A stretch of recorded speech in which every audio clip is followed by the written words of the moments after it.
Let's start the live stream. Good evening and welcome to another in our Navigating Life series. I think I'm sharing my screen. I'm not seeing.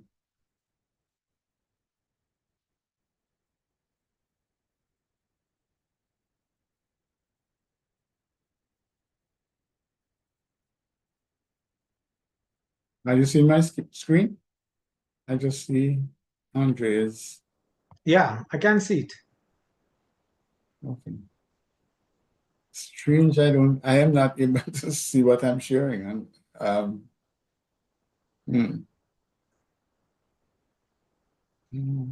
only seeing your thing. My thing, what do you mean? You're like just see your name on it. Oh, Yeah, it's strange. Let us see what happens. Still not seeing what I'm sharing, I'm seeing there. which would be a little awkward. All right. But again, look, again, come off and come back on. No, I'm just going to let me just stop the share and see what happens there. Okay, and reshare again. And share again. It's strange.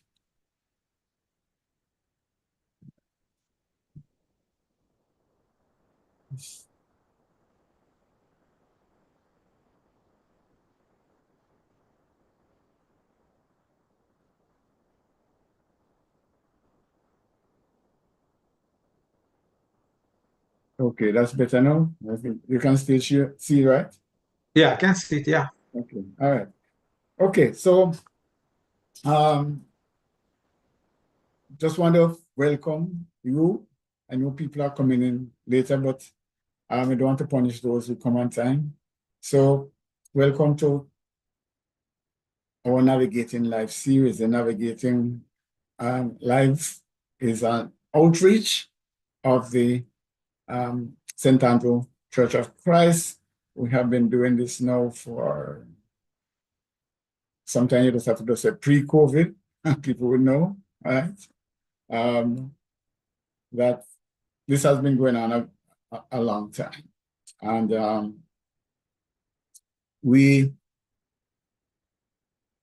worship at 77 Reddings Road, as you can see here, and we would invite you to come and participate with us. We worship at 9 a.m. on Sundays, and we have a series of Bible classes immediately after. And then we also have our Tuesday night midweek Bible class on Zoom and in the building. You can use this very same Zoom link. We also are online, Simply Christians JA on YouTube or Facebook. And so the Navigating Life series, our Bible classes and our sermons are accessible online at Simply Christians JA or on Facebook or on the website, standardchurchofchrist.org/media. I am Trevor Smith, and with me is Brother Andre Allen Casey, and we are the guides who will be taking you through today's session. And today we want to deal with anger management. I'm not sure why you're here, some of you, because I don't know, you're all, from the names that I see here, all peace-loving people and so on. Oh, I suppose it is to coach others. Okay, I get it. It's not that you have the challenge, right? All right, so if you don't mind, we're going to pause for a second and just have a word of prayer. Just be with me, okay?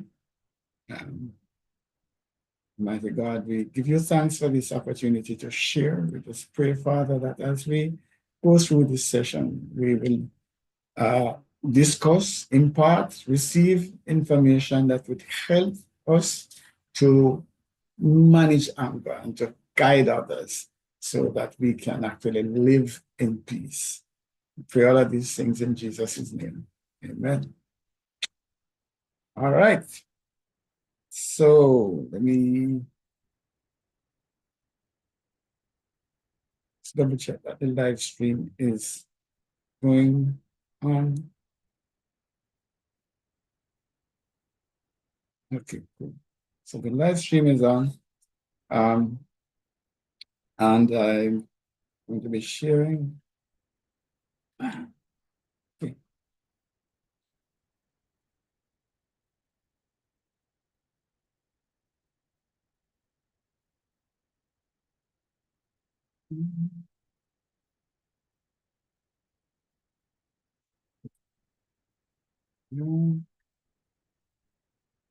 Sometimes things don't work the way you want them to work. But we're good now, right? Everybody can see, hear, feel, touch. Yes? Somebody says they're seeing my screen, they're hearing me. You don't have to be seeing me, that's all right. Yes? Somebody seeing the screen? Master in anger? Definitely. All right. But when we get mad, you know.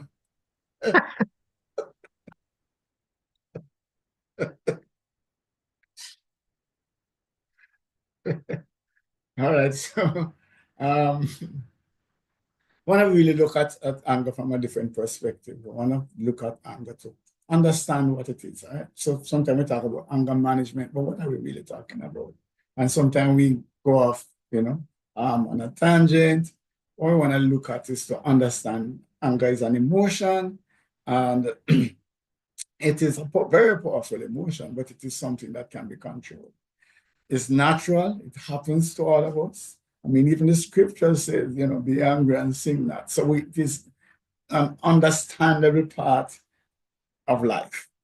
The problem with why we have to be having sessions like this is what is it that we do with this emotion?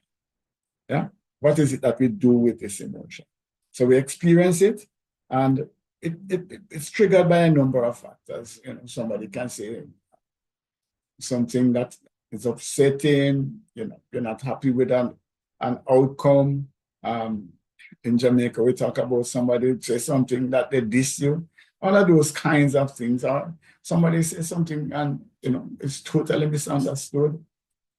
And we can have some internal factors that we talk about disappointments, etc., which put us in a bad mood, and any little thing, then there's a flare up and we blaze off.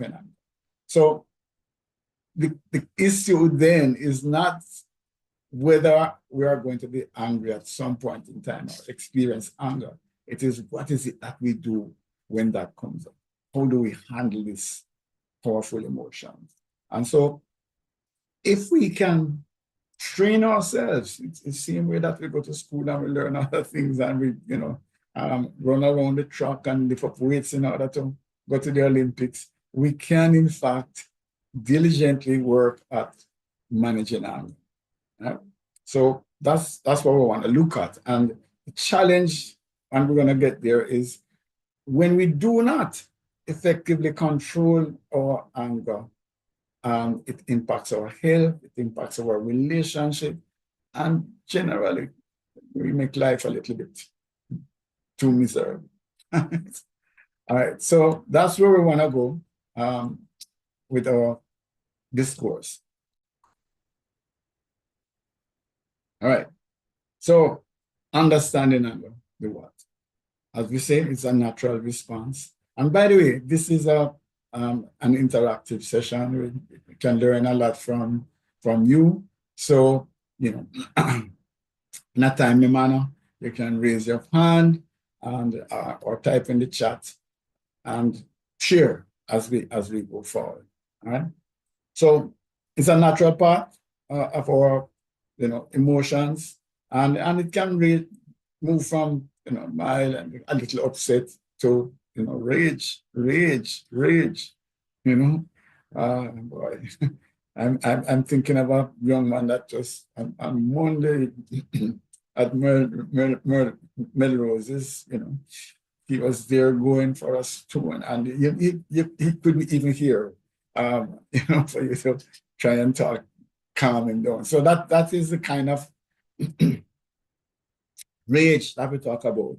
And I would suggest that when we look at our crime statistics, some of it is as a result of the failure of somebody to control their anger before it got into this rage stage.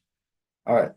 But part of it, if we go back to our early beginnings, part of it was also the capacity to protect ourselves. So we could see when danger is there. And some of the mechanisms that help us to, or not help us, but that we use to exercise our intense rage was what could keep us alive, And we talk about the fight or flight. So yeah, you hear the rustling in the bushes. We're not sure whether this is a lion or not. And the adrenaline comes and we have the capacity to move more quickly. So at its core, though, as it says here, anger is really a reaction to some kind of a frustration, something hurt us, feeling that we are being wrong. But maybe, please, this is that time what we can even start right now to say, what is it that has caused you to be angry?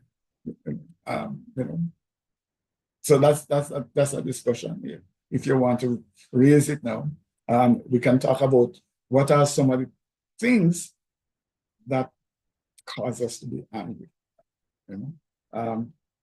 So feeling threatened, all of that. Those are some of the areas that would provoke an angry response. Yeah, somebody said something that we don't like, or we have people around us that we don't get along with. So whatever they say, we're going to respond or react really in an angry way.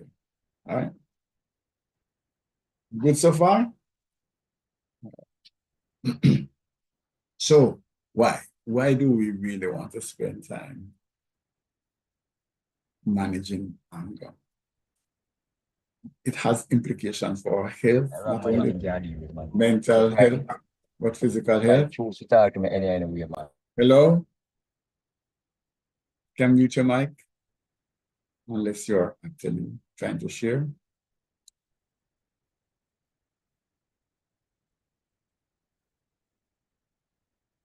All right. All right. So yeah, it impacts our health, mentally and physically. Clearly, it impacts our relationships as well. And what many people fail to understand is that when we are in that state, our thinking is impacted. We are not as rational as we would like to think that we are. So all the cortisol, all sorts of stuff happens in us that puts us in a state where rational thinking is not so good. All right, so well, and this says, ignored and misunderstood is another reason for us to feel or become angry, definitely. Yes, ignored, definitely. Yes, we're left out. Yeah. That's it. Okay, thanks. All right. So, however, if we work on managing anger and get to the roots and do some of the things that hopefully I will share today, it's going to make a difference in how we respond to unfolding events, and we can then learn how to respond and not have this knee-jerk reaction. So that's where we want to go today. So some techniques. Let us look at some techniques. Little later on, we're gonna do a little deep dive into some of the um, neuroscience behind the angles.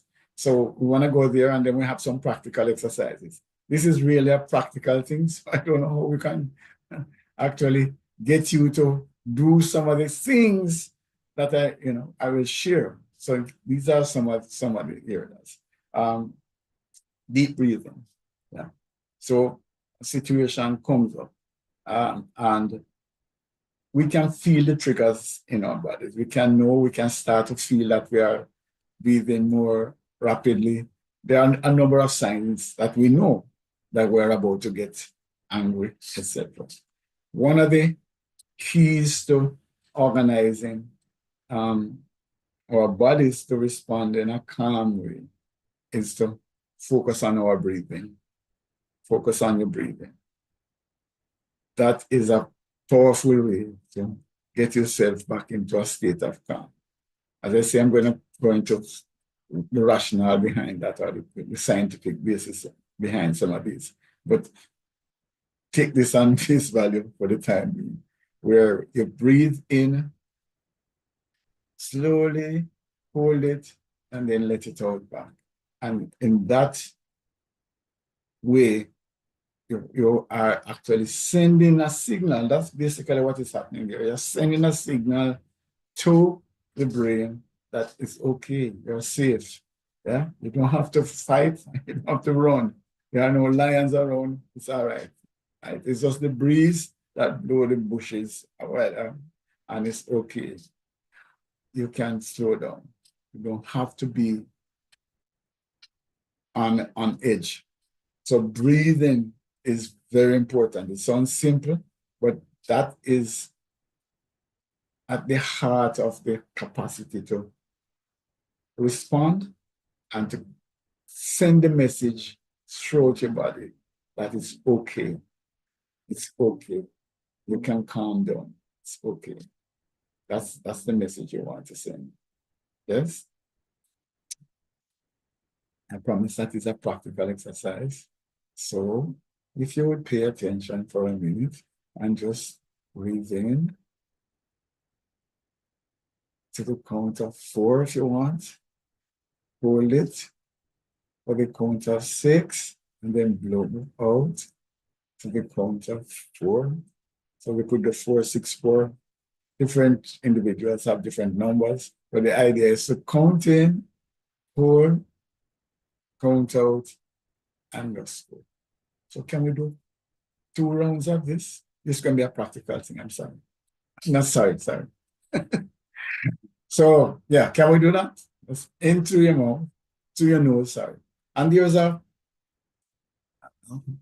bit of literature science that suggests that if you put your tongue at the top of your mouth, the arch, it will make a difference as well in terms of opening up different pathways, etc.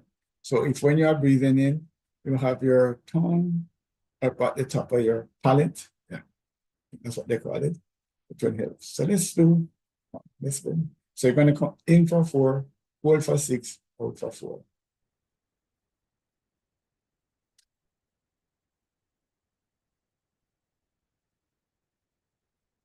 One more.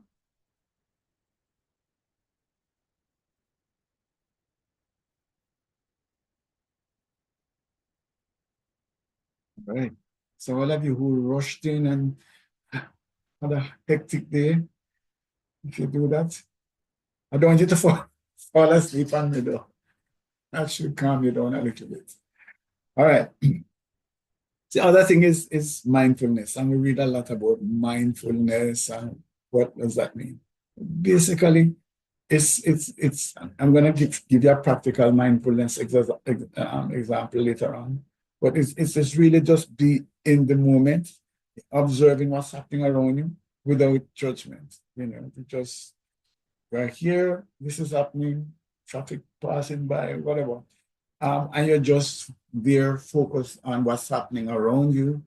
And that also tends to move you away from whatever the hurt is or whatever the issue that you have. So don't go beyond, just look at what's happening around you. I'm going to give you a very practical example as to how to be in the moment. And here's a powerful one. This reframing. Anybody who's now have been watching social media realize now that this is the heart of what we call fake news, or people just reframing things to present a different message. I'm putting it now to good use by saying, let's start to speak to ourselves. And self-talk is a powerful thing, by the way, in terms of developing the capacity to manage anger. So one of the things you want to look at then is, instead of saying, man, I was really, a very hurtful thing, we could look at seeing it from another perspective. Maybe we could ask, is there something that I did that would have caused them to say that? That's one way of looking at it. The other simple way as well is to say, well, that's their opinion. I don't have to accept it. That's not how I understand myself. So rather than doubling down on what it is that's been said to you, you can dismiss it. Yeah. As we go through these things, as we talk about conflict, we'll use a very same example. No apologies for it. Is that if a madman had said it to you, how would you have responded? So we have a choice. We can choose to ignore it. Yes. So that's the part of the reframing then, is that when we look at things, can we position it in a different way so that we're not building on it? Part of the problem with anger is that something happens, and in the moment, yeah, it doesn't land so well. But then we go and we ruminate on it, and it builds up. And then we go and talk to Brother Andre, and Brother Andre say, "What? Oh, you can't take that." You talk to another friend, and by the time you have done that, you're fit to be tied, because no, man, no, you can't just take that. So that's part of the problem that we have, is that the state that we get to post the event is far. And so what I'm saying is, when the event takes place, start the reframing then. File it. That's what I like to call it. I would say file the action different from how you would now. Yeah. Can anybody identify with this, or does this make any sense? Is this something that's not realistic? We'd love to get a comment here.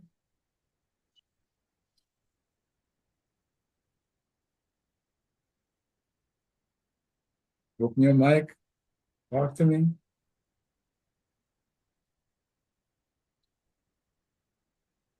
See somebody in the chat.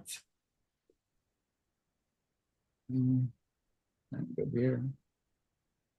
Okay. And then it's very practical.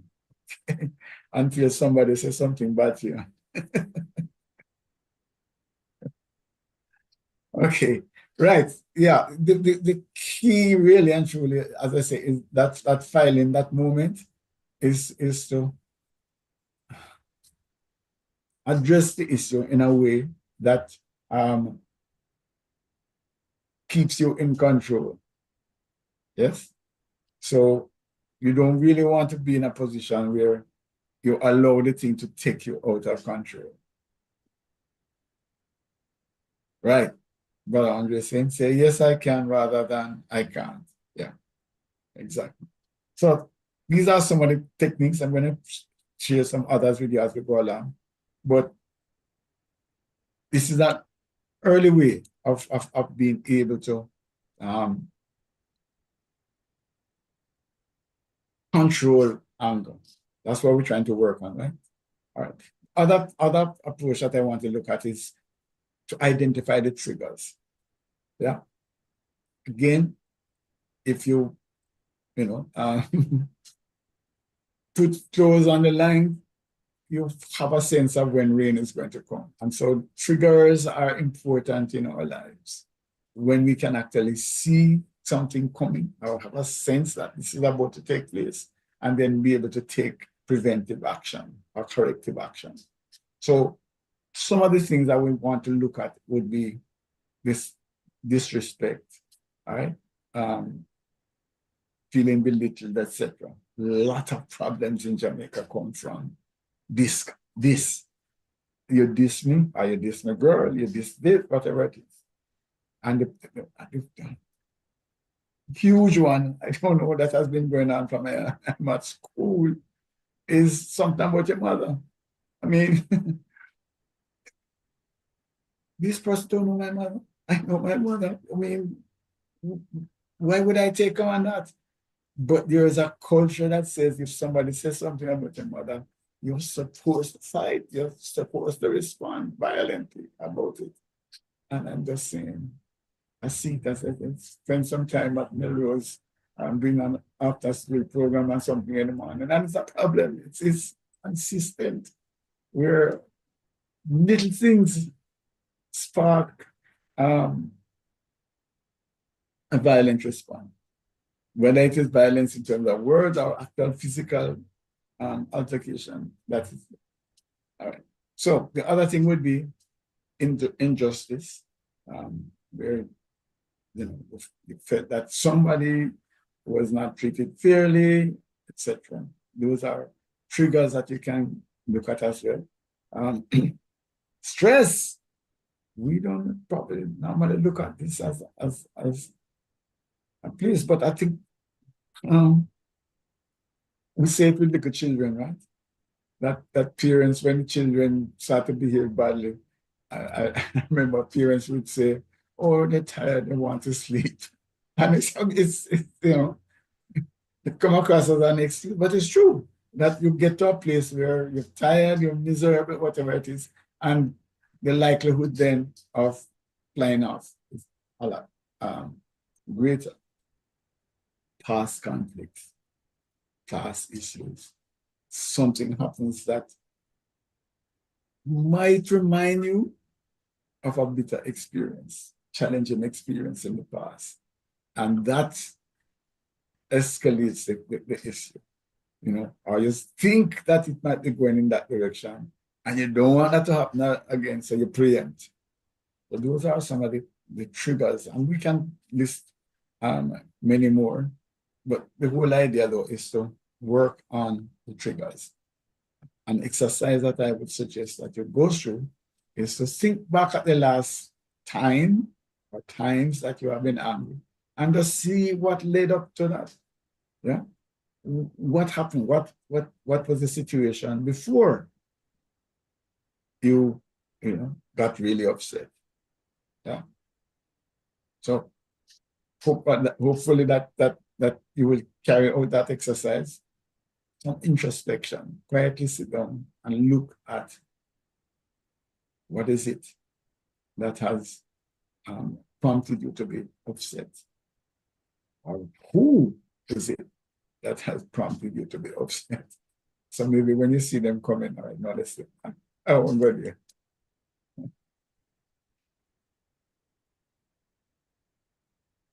All right. So some other tips, and then we're gonna go through some exercises. Is a step back. We know the counting to 10, but who does that?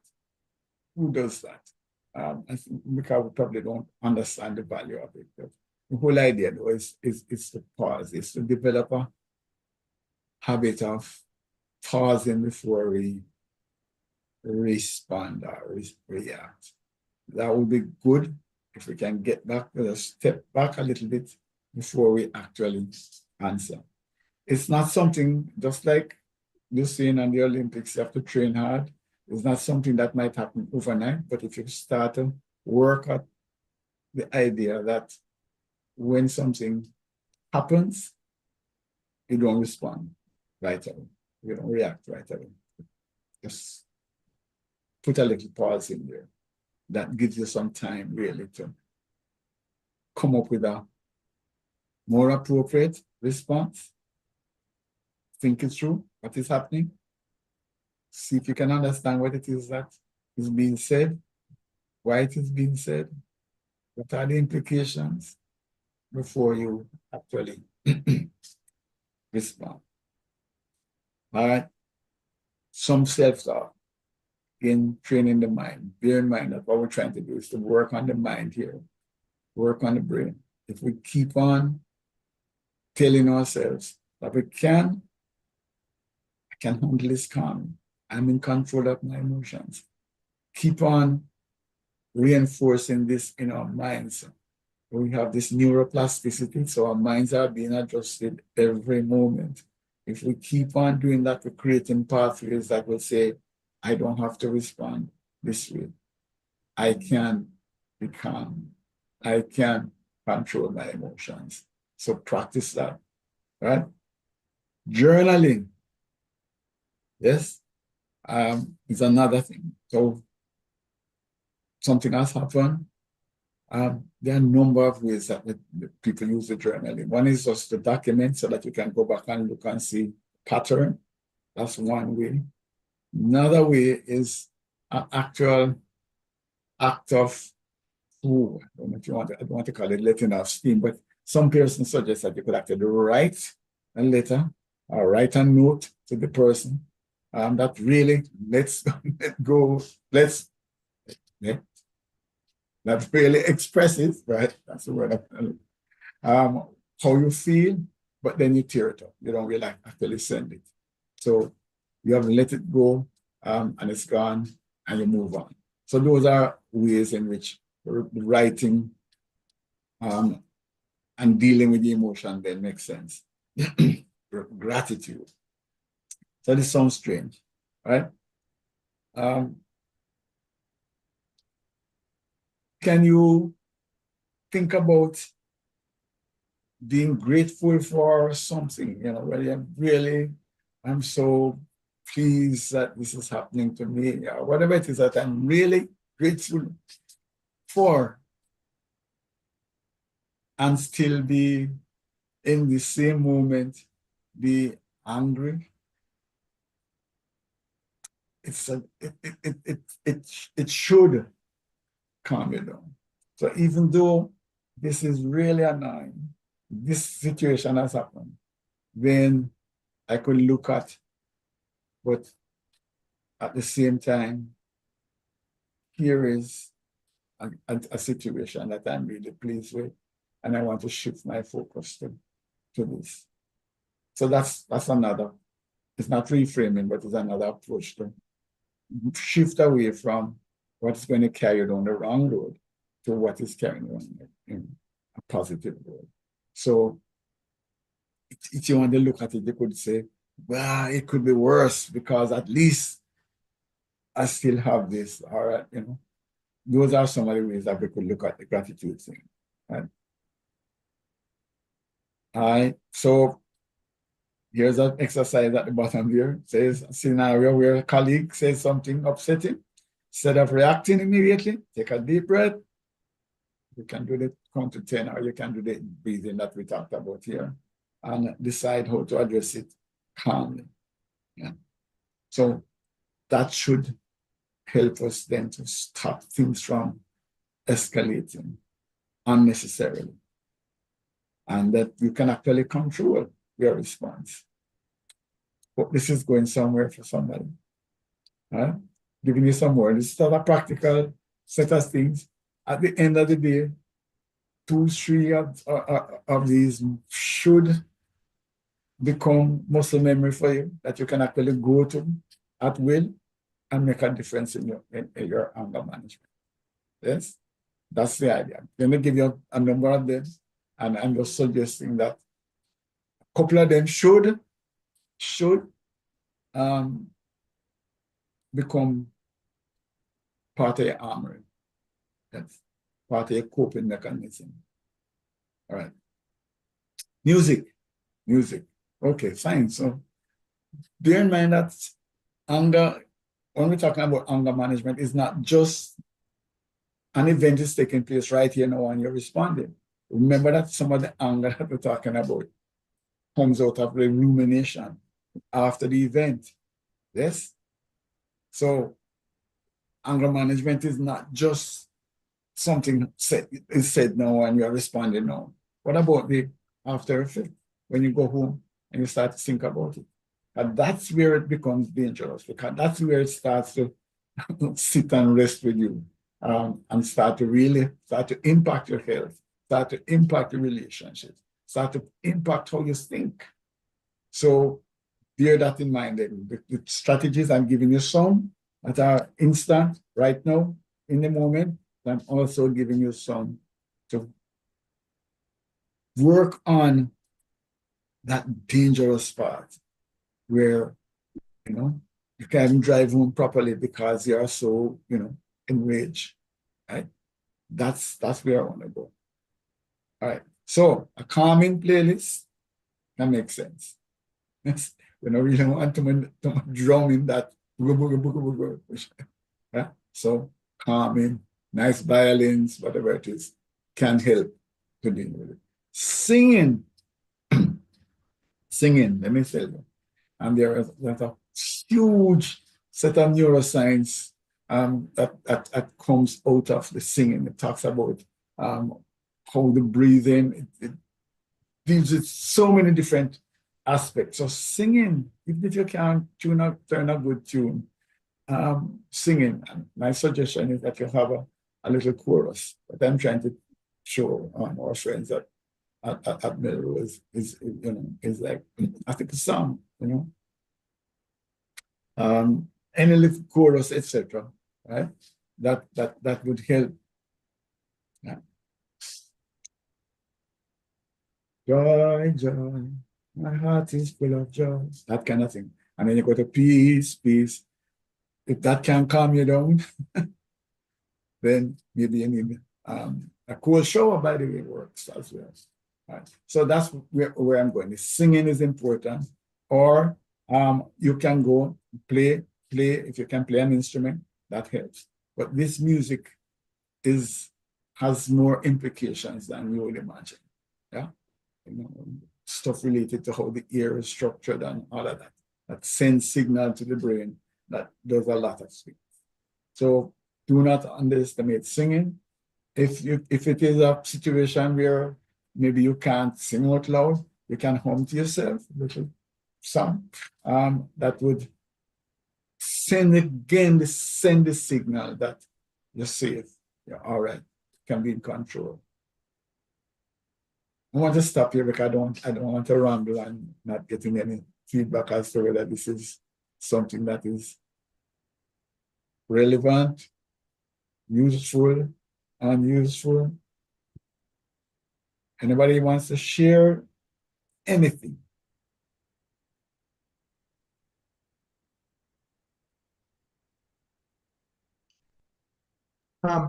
Brother Smith, Go ahead.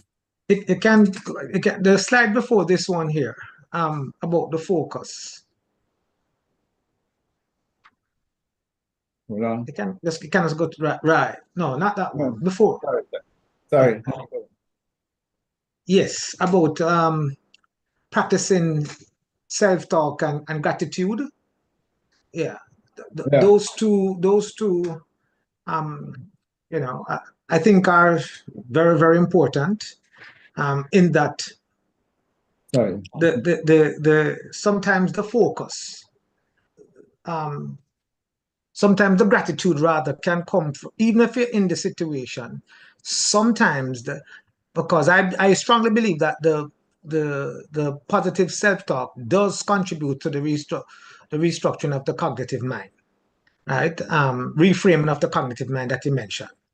Now, but the gratitude can also come even in the situation. It don't even have to go, but we don't even have to try and focus on a different situation, because once we're in the height of that of feeling angry, it's very difficult for us to move to something differently. But I'm saying, for those who might find it difficult to think about something differently, then the gratitude can come from, you know, I did not act out the way I felt. Mhm. So you can start giving yourself small praises that, although I feel this way, and not, you know, it's a good thing I don't Mhm. talk how I feel, or I don't tell you my mind. Yeah, You know, yeah. what I'm just saying, you have to start to praise yourself for not carrying it to another extent. I'm just saying that is one way where the gratitude can be had, even in the tenseness of the situation. And Amen. then now to the slide after this. Um, yeah, slide after this one here, we stop with the music and things like that, right? Um, Actually, sorry, it wasn't this one. It was the one that's mentioned mindfulness. Oh, the Um, further thing. right. It's just the idea of, um, do I believe do I believe that in my efforts to to to to correction is the same cognitive reframing. Do I believe in my efforts um, to do better? Mhm. Because sometimes we might just find ourselves repeating something but we're just trying to trick ourselves in believing it. But as soon as we are re-triggered, then we'll go right back to square one. And so I do a part of if, so even if we're going to have the cognitive reframing, we also have to believe that I can become better. So I'm not just saying it, um, I'm trying to trick myself, Yeah. but I also believe that the outcome can be different for me. That's what I have to share. Amen. Which is probably one of the whys, if we really do want to solve this problem, then, you know, we have to get, we have to commit. We have to commit that when I'm saying this, um, I mean it and I want it to work. And that's why I like the idea and also know part of the gratitude to say, well, okay, I'm getting better at this, at least I never say or I never, responded in this way. So that's good. That's good. Yeah. Thanks, boss. All right. I think I see something in the chat. Let me go there. Trying to process all you are saying at the early childhood level. Early childhood. Okay. Right. That's a little below. We're doing a lot of this, trying to do a lot of this at the primary level.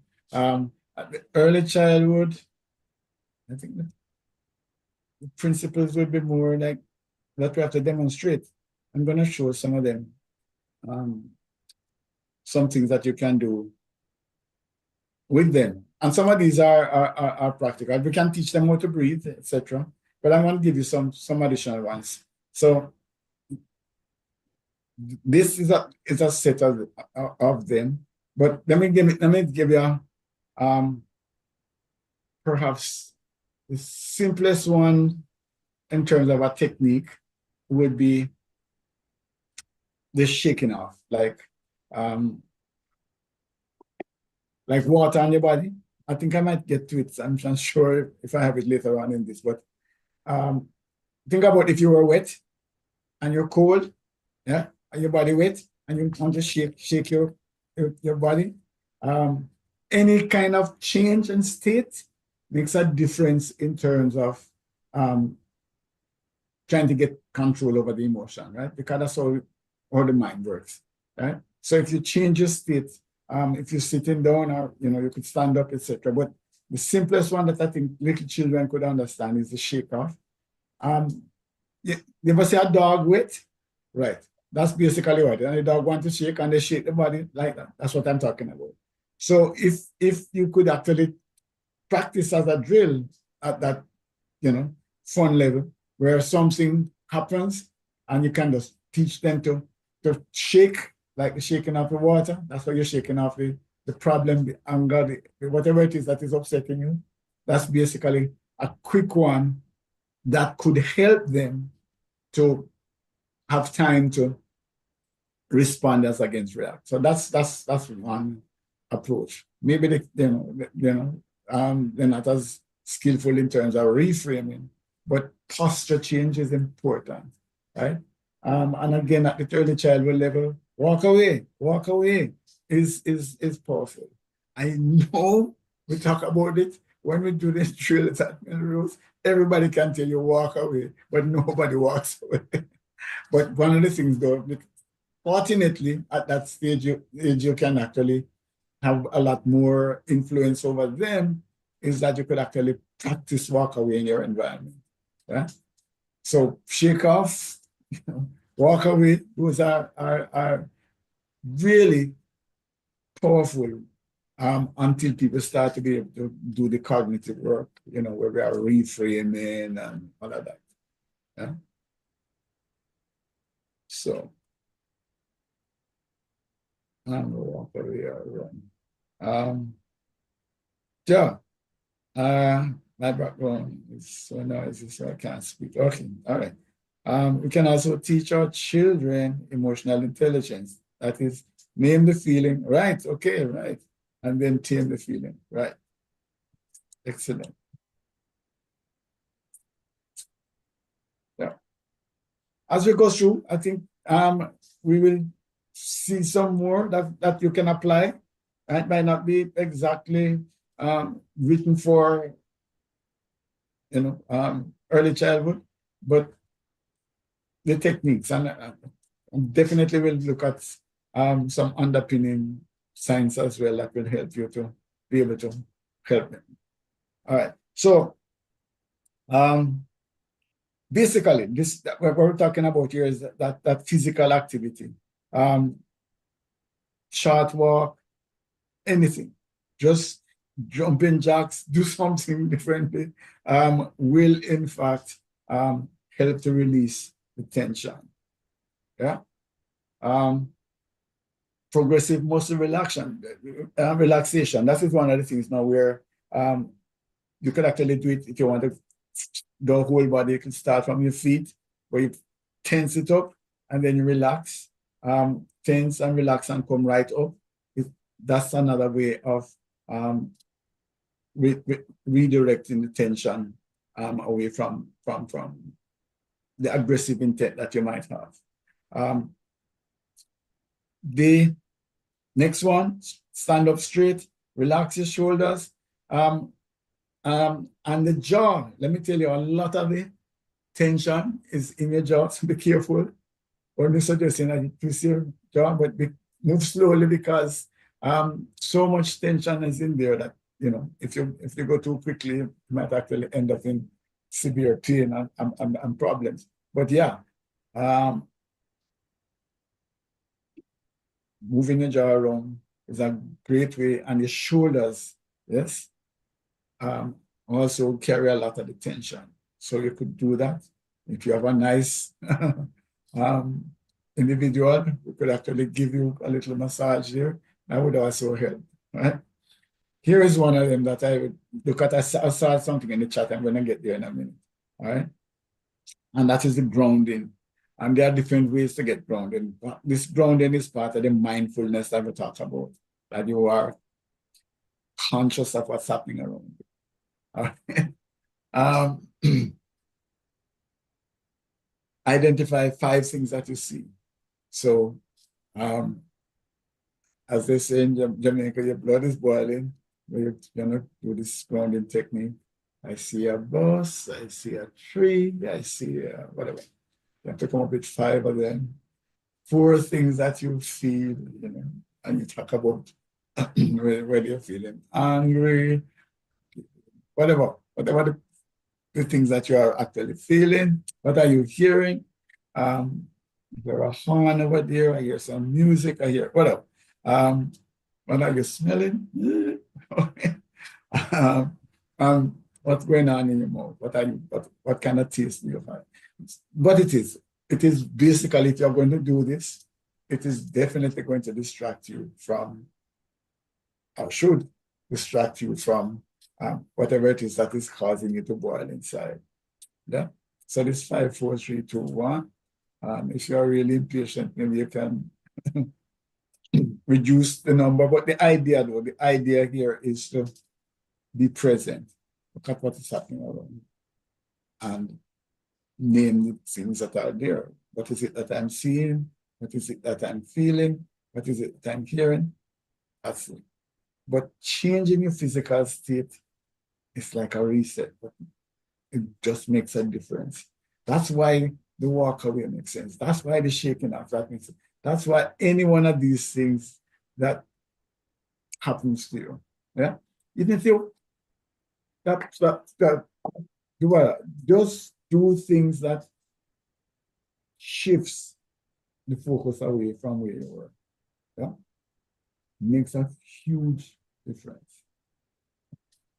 So changing your physical state, as it says, breaks the cycle and signal to the brain that it's okay now.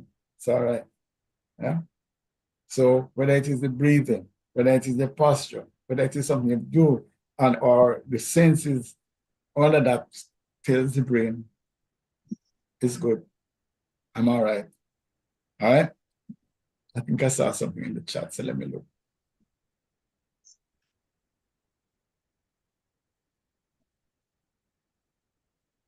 Something in the chat. Exercise and regular walking, definitely. By the way, walking is magical. Trust me. Right? Even when you do other exercise, walking is a really powerful way to get into a state of calm. Yeah. And don't crowd it out in terms of, having to think about different things. Just let the thoughts come, etc. All right. Going into a little bit of a deepish dive, and this is some stuff that I've come across as we were doing this now. And it relates to one of the long nerves in our body, the vagus nerve that starts from the stem of the brain and go right down through the body and right into your stomach. So it impacts the heart, the lung, intestines, etc. Right. So it's a powerful, and it actually sends signals to the brain, but it also impacts motor things. So it's a dual nerve. Not only sends signal, but it actually can initiate movement. So this guy, and this theory, the polyvagal theory, that talks about that there are 3 states related to the vagus nerve. One is the ventral vagal state, which is really where you want to live. Right? So that is your social engagement, your connection, and sense of calm.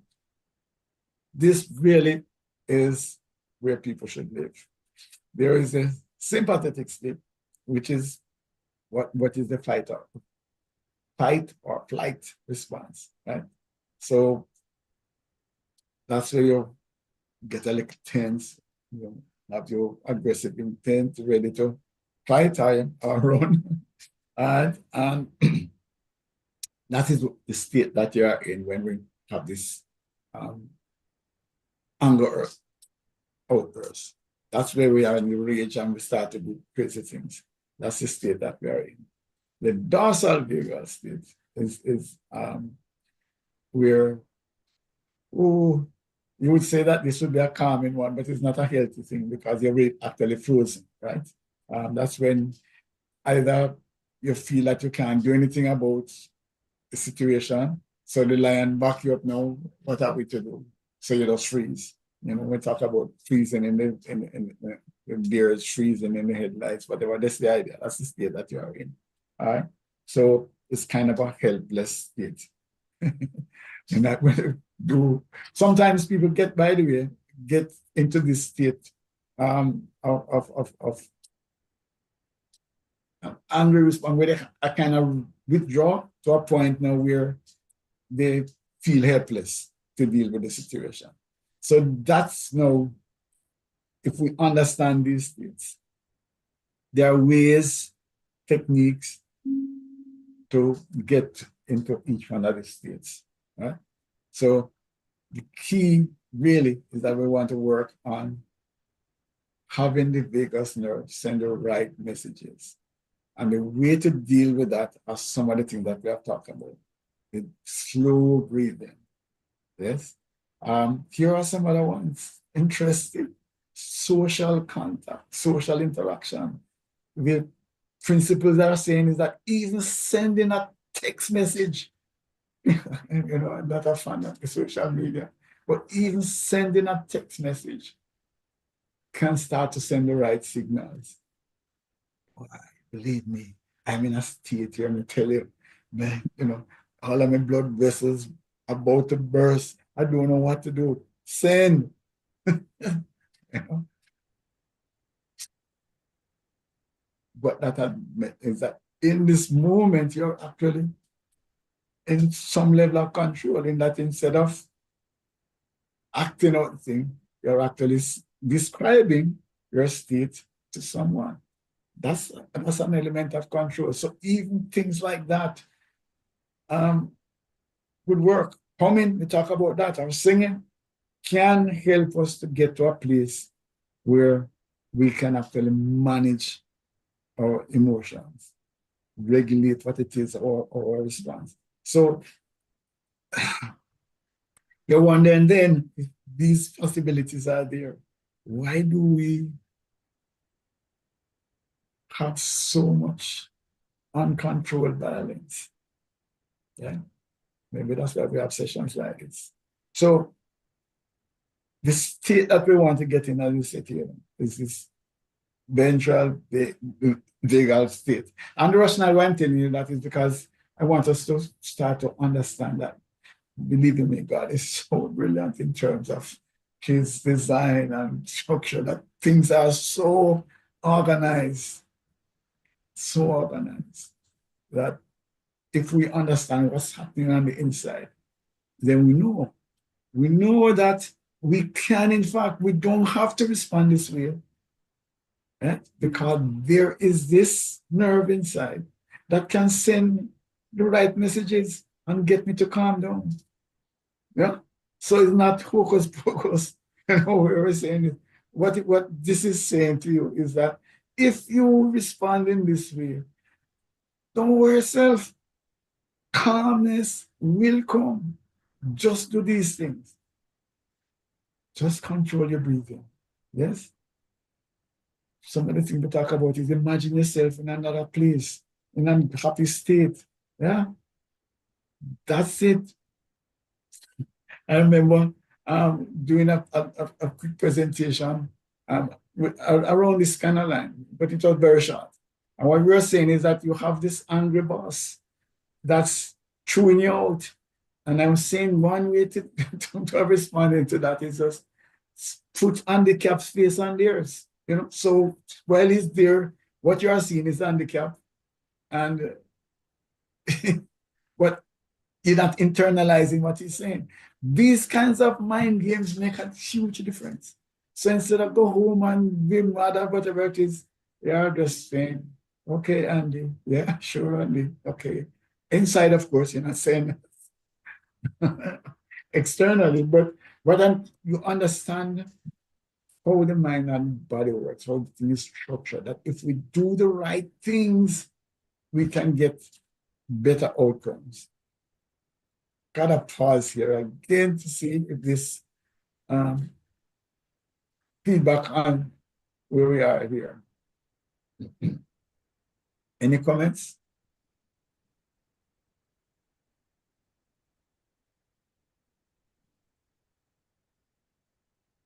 Brother Andre, you want to dip in? Or are you good? Oh, this is great. I mean, this take me back to school.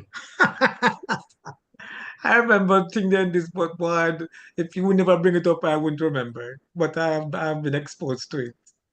This was way, yeah. Anyways, thank you for this. Yeah, okay. So yeah, we want to understand what's going on inside. And the more we understand what's going on inside is the more it gives us confidence then to do the steps. You know, somebody might say, count to 10. What's the point? What's the point of the count to 10? Yeah, but if you start to understand what's happening in that counting, or when we're breathing, or when we're humming, or whatever, it makes a difference. And this is very key, because what we're saying is that when we are doing these things, chemicals, signals are being sent to get us to a place where we want to go. That's the key. That's the key.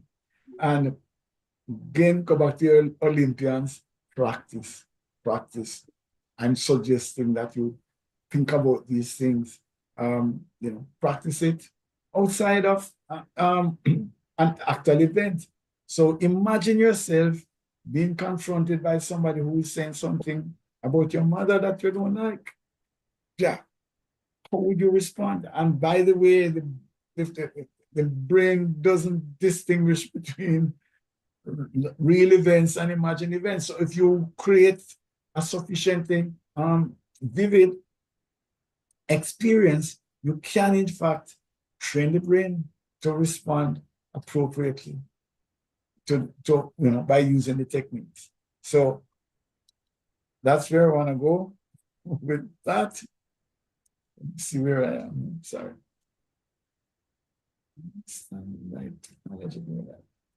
All right. So going back now, and again, I want to have some practical situation where we discuss it. So I'm going to open up after this and ask you to present some scenarios, how it handled. I know that is not you, but you could have seen it happen to somebody. So when I look at some of those, etc. But if you go back now to the idea of changing how you feel, you can in fact deal with that. And the idea that the person has to say they are sorry is a myth. You really and truly can address the issue in another forum we're dealing with, forgiveness. You don't have to stay angry. You're actually hurting yourself when you remain angry. And so I'm gonna look at again these three powerful ways: change your state and control the things. One of them is move your body, shake off the anger. That's what we're talking about. Like the dog, when you beat the dog shake, and that's the idea, that you can actually shake off the anger. I suggest that for the children as well, that because when they get into the temper tantrum, they're really not hearing. One of the things that you have to understand is that in that moment, with all of the cortisol and whatever it is, then it's very difficult for information to get in. So the key is to get them to a place where they can actually be able to hear and to respond appropriately to what you're saying. So some of the things could be jumping jacks, or just jumping up and down, shaking off. Take a deep breath and blow out like you're blowing out a candle. Again, these little 5-year-olds can deal with that. Yeah. That's going to calm them down a little bit. Yeah. So I'm just suggesting that if you do some of these things, it is saying to the brain, it's all right, calm down, it's easy. The problem that we have, guilty here, is that in that state, we tend to want to shout, calm down, stop now. And guess what? That's just adding fire to the thing, because it's just creating an environment of increased tension and increased noise. And so we have to learn that that's not a time to be shouting at the individual, because that then just escalates. It just creates an environment of more chaos, more noise, etc. What you want is calm, etc. Not easy, but we have to be learning. All right. All right. Then the reframe. take back your power. Yeah.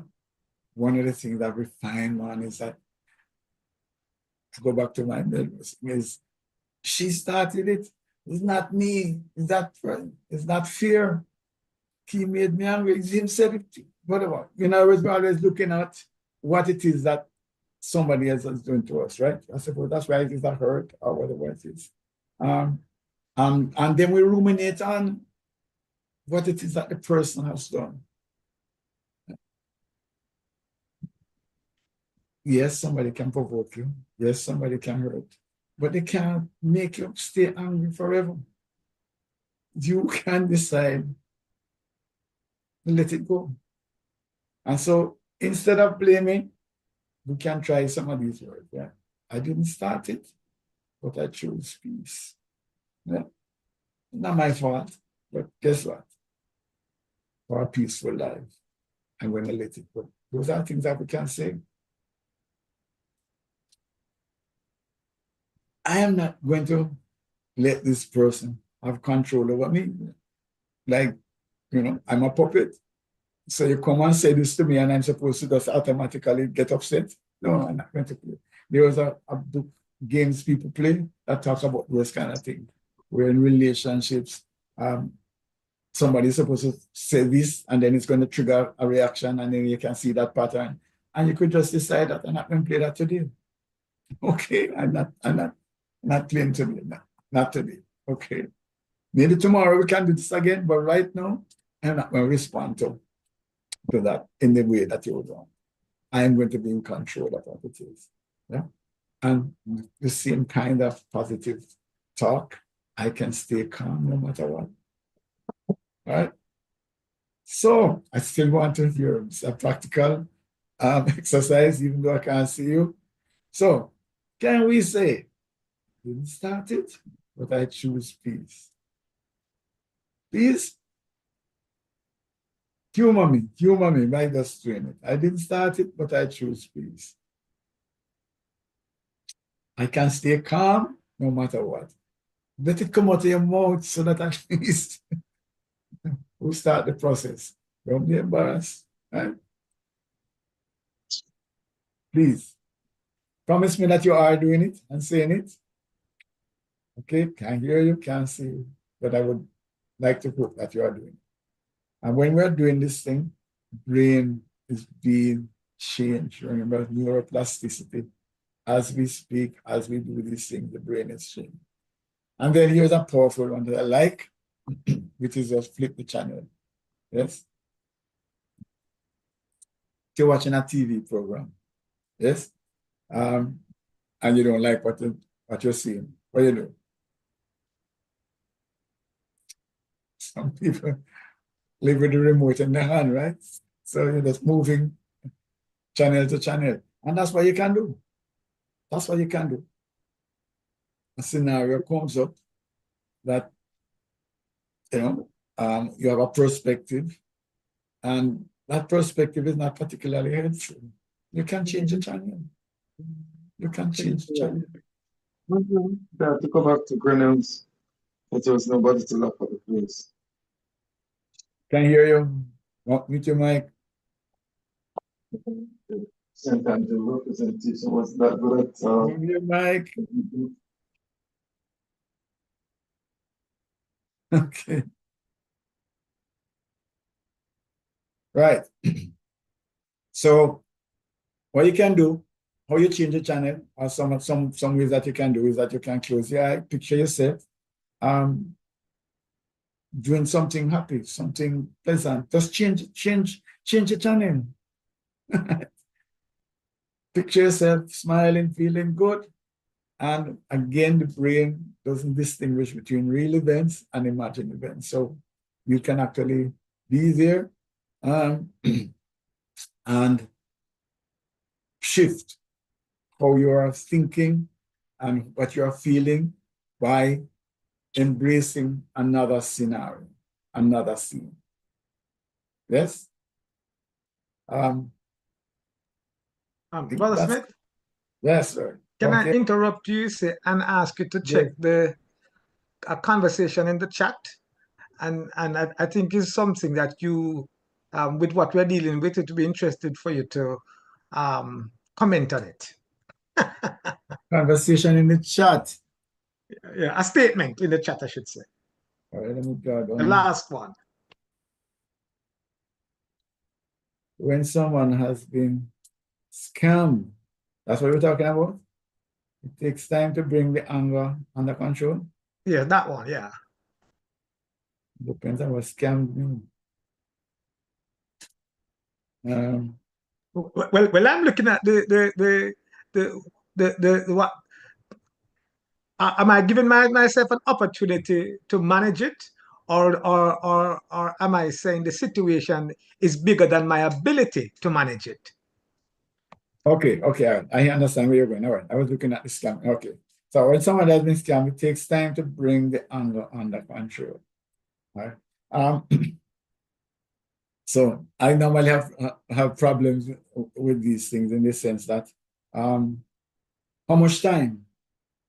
And those are questions that I would ask myself, is that how much time do I need and how do I calculate how much time it is and what's going to happen at that time that can happen now.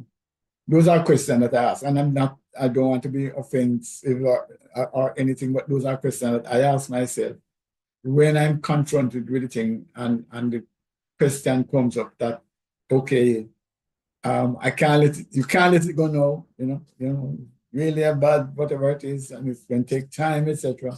The question is, how long? And how do we know how long? And what's going to happen then that can happen now? And those are, I find that I don't get good answers to that there's something that's going to happen down the road. What's happening in the interim? That's the other question that we have to ask. Between now and whatever time that we say is required, what's happening then? Is, sometimes people say that time heals, but it's not the time, is what it is that you do in that period that will make a difference. And so those are questions. I don't know if that's an answer that is adequate. And Donna, are you Donna? Yeah. Yeah. Are you, Brother Andre, can give a better answer? Well, that's where my head is. My answer is I'm not sure how we know how long and what is it that is going to be different at that point when we can let it go. That can't happen now, or what is it that I'm going to be doing in the interim? No, I just said it because also I love that answer, but also with what we are looking at, and a part of the reframing, and if we don't give ourselves an opportunity or tell ourselves that I have the ability to do something about the pain that I'm feeling now, rather, can I grow out of it or should I allow it to grow in me? Yep. And so the reframing and the cognitive restructuring and reframing that you mentioned, I'm just saying to me, I think you've dealt with it earlier and continue to. And so Yep. and I guess I'm also saying that so I love Donna's statement, but in addition to the statement though, I think that we are in it. We are being taught here and now what I must do when a scenario like this occurs, and possibly the things that I can say to myself to give myself an opportunity to overcome, rather than, speak volume of how overwhelming the situation is, which Yep. means that, which then limits my ability to overcome. Absolutely. So that is, yeah, as you said, that is the cognitive reframing here, that instead of embracing overcome, embrace agency, capacity to address what it is that is happening, because we can address the issues. Yes. All right. So I am at the question and answer, comments, open stage now. I could probably try and do a quick while we think, but it's your time now. So, right? Your time now to comment. I'm not going to share any new information. Right. So what we were saying is that anger is an emotion, it's a powerful emotion, but it's just an emotion and it's natural, it happens, and nothing is wrong as such with anger. That's even the Bible says that, you know, be angry and sin not. Is what we deal with it. What the sin that means is that don't make the anger cause you to do wrong things. So what we need to be able to do then is to understand the emotion and to control it so that it doesn't lead us to do things that are not pleasing to God. All right. So it impacts us. Why we need to do this? It has a problem to deal with us physically, mentally, and of course, spiritually. Also, it impacts our relationships. And just generally, we can't think clearly while we are in that mode. So that's why we want to deal with it. And some techniques, and we have dealt with a number of them. Some are higher level, some are really basic, right down to basic school. So breathing, though, is at the heart of our control of our emotions. Control your breathing and different techniques, whether you're just going to, at the infant level, we talk about maybe just taking a deep breath and blowing out like you're blowing out a candle, or you can do the 5-4, 5-6-4 approach, or count to 10, whatever. All of those are breathing possibilities. The mindfulness, that's where it is. And one of the things that we did with the mindfulness was the 5-4-3-2-1. What are 5 things that you see? What are 4 things that are there? So whatever it is just be in the moment and be aware of what's happening around you.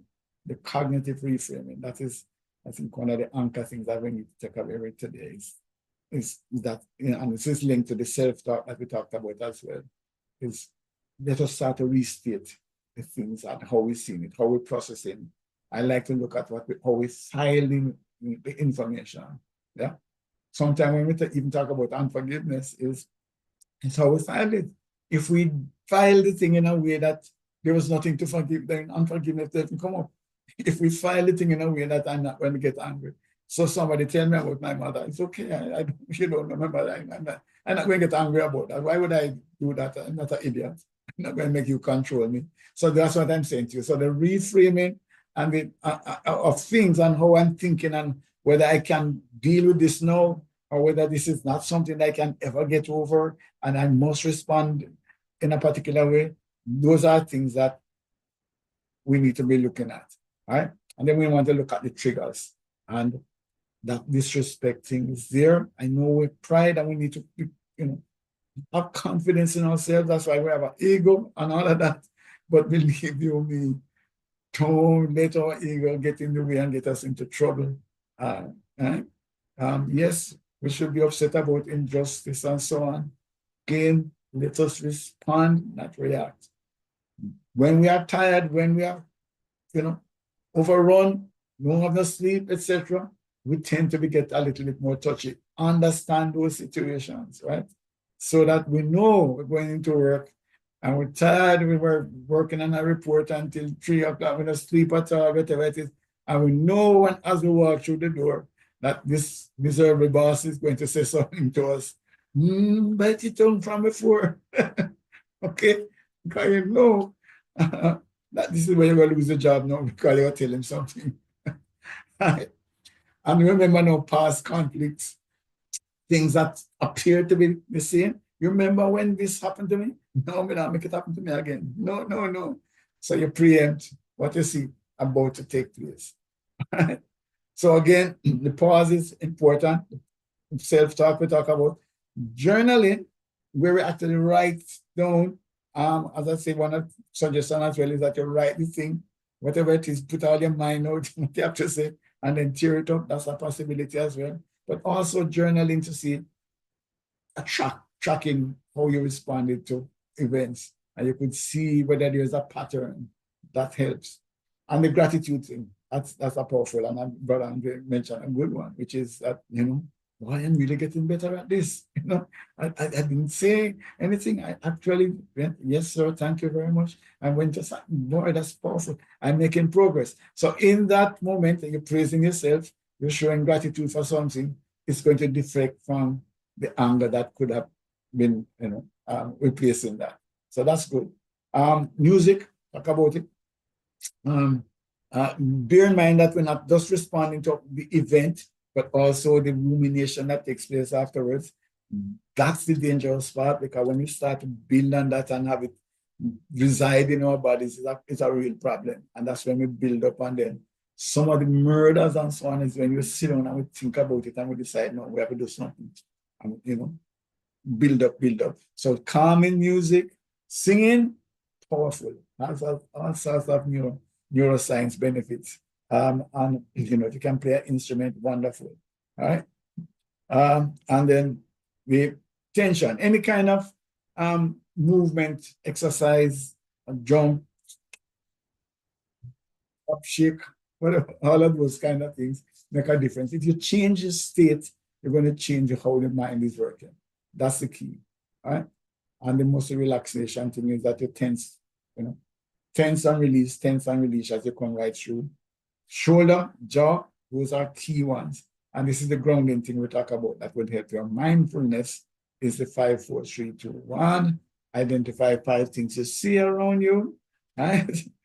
So you're not just seeing the person that you're about to punch, but you see some cars, you see some trees, you see, well, 4 things about how you feel, 3 things you're hearing, 2 things you smell, 1 thing you taste. All right, what's going on in your mouth? All right, that's there. Then we introduce this, or reintroduce this polyvagal there, which means this nerve that runs from your neck right down through your body and impacts heart, lung, intestines, and really and truly 3 states. The one you want to go is the ventral vagal state, which is a state that you can get through by your breathing and by positive social interactions, humming, and those things. And we were saying that even sending a text message could actually start to send the messages that would get you back into this calm state, right? So those are some of the things that we try to deal with. And where are you?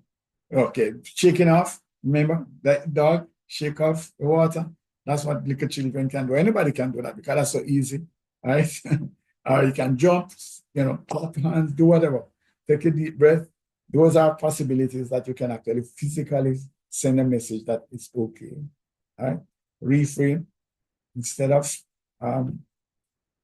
shouting back and saying whatever it is that you have to say, you can actually just decide, okay, fine, I hear you. It's not my fault. You started it, but I'm not going to deal with that. I'm in control. Yeah? And I can stay calm. And then you change the channel.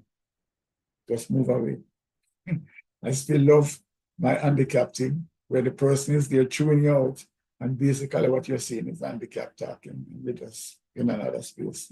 you're not internalizing this. All right?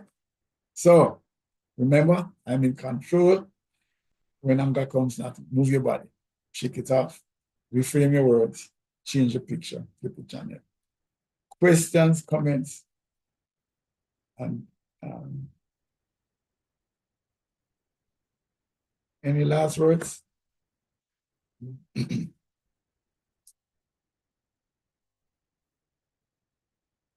Any question anybody has an issue that you would like to our brother Andre address? Well, excellent. That's my comment. So,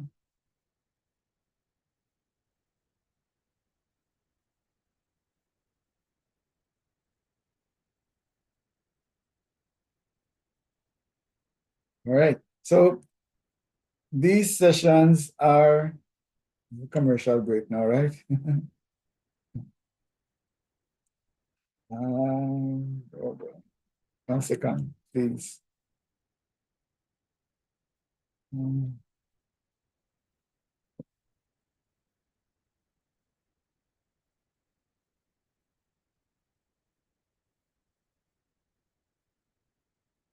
Right. The NAV Live series. Go ahead. Somebody was saying something?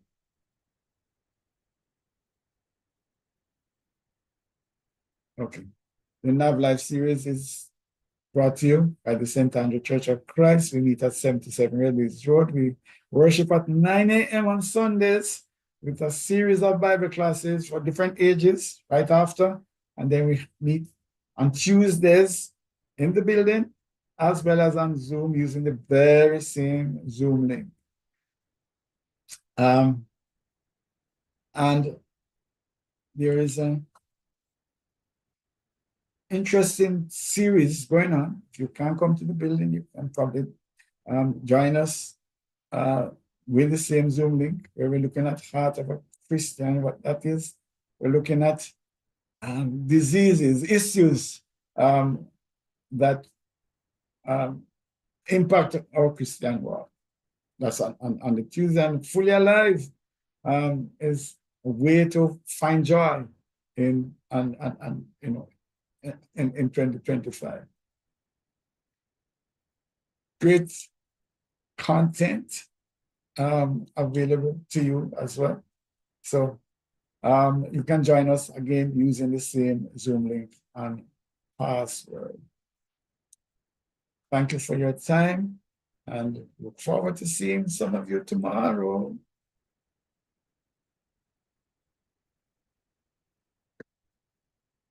I think I saw I heard his voice. I don't know if he wants to have a word in. G, are you on? Want to say anything?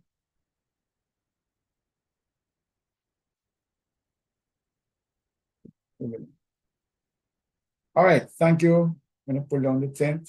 I'm saying you can remind folks of our upcoming campaign. Campaign, right. I don't have the let me see if I can find it.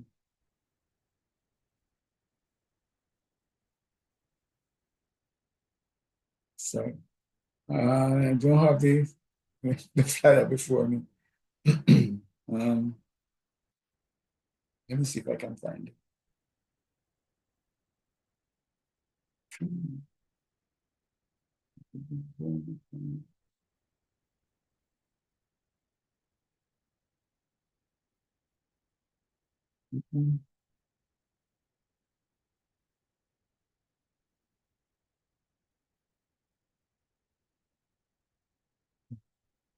One second.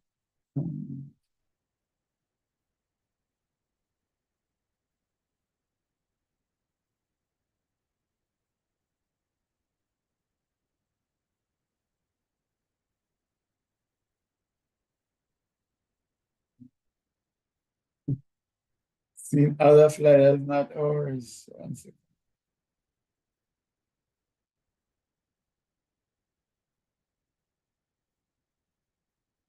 And oh, by the way, another outreach is our breeze therapy. Last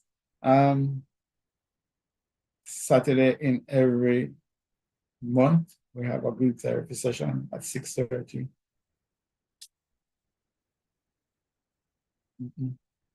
I see we got on. Sorry.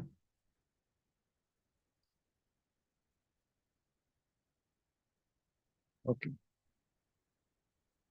Here we go.